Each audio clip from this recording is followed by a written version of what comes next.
लोकप्रिय अंतर्मनाचा वेध घेणारे news channel star city one. राज्यातील आणि देशातील राजकीय घडामोडी पाहण्यासाठी आणि इतरही बातम्या पाहण्यासाठी सबस्क्राइब करा स्टार सिटी वन। तुम्ही भावनिक होऊन या निवडणुकीकडे बघू नका। तुम्ही भावनिक होऊन या निवडणुकीकडे बघू नका। आपल्याला आपल्या मुलांचं, नातवंडांचं, पतवंडांचं भवितव्य आज कोण चांगल्या पद्धतीने करू शकेल याचा विचार करा।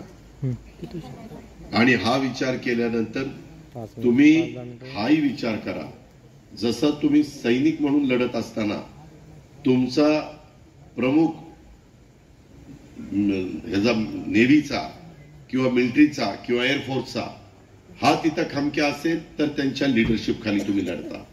त्याच पद्धतीनं आपल्या देशामध्ये 140 कोटी जनतेचा पण नेता मजबूत असला पाहिजे। आज आम्ही ज्यांचं समर्थन करतोय, आम्ही ज्यांच्या पाठीशी उभं राहतोय ते आहेत नरेंद्र मोदी।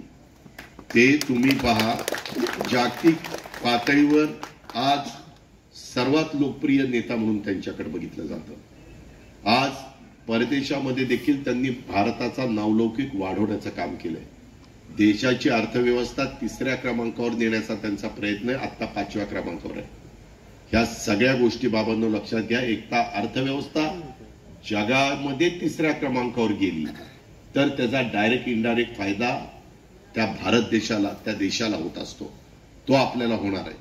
आणि म्हणून आज आम्ही काय म्हणतो की नरेंद्र मोदी साहेबांना पंतप्रधान 3ऱ्यांदा करायचं। आमचे विरोधक त्यांनी नाव सांगावं कुणाला पंतप्रधान करायचं।